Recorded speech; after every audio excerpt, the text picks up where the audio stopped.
Hi guys, thanks for tuning in to another video on ForgottenWeapons.com.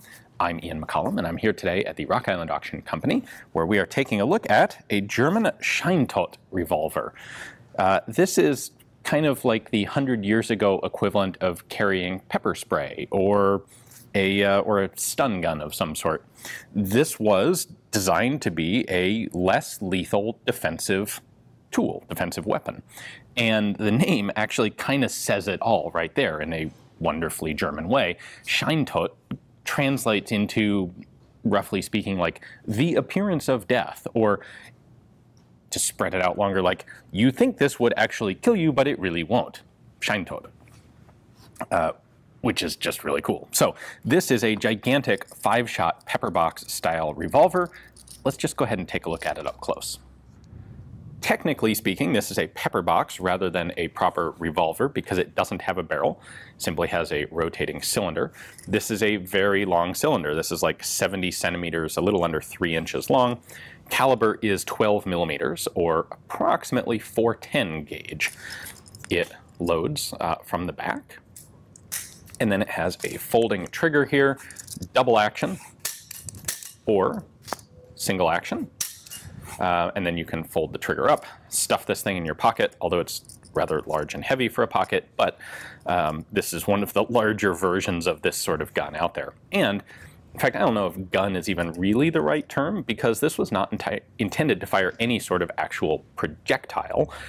These were intended to fire basically irritant cartridges. So there were some versions that they're often referred to as flare launchers, but they're not really flares. Think of them more as flashbangs. The idea being you had a cartridge containing some very bright burning substance, and when you pulled the trigger on the thing, you'd get a loud bang and a bright flash, and that was intended to frighten off an attacker or someone who had broken into your home, something like that. Those were of maybe dubious actual effectiveness, and the other option for a less lethal weapon of this sort was an irritant cartridge. So it would basically fire a big cloud of, not CS, that hadn't really been invented yet, but cayenne pepper, tobacco powder, things that you don't want, you know, exploded in your face at high velocity.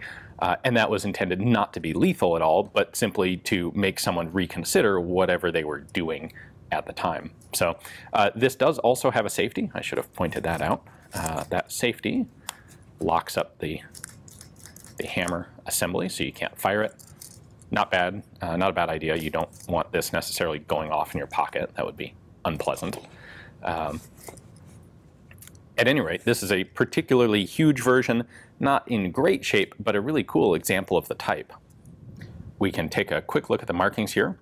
The grips are molded with the name Scheintod Revolver. This, I'm sure, is someone's trademark, although I don't know exactly which company.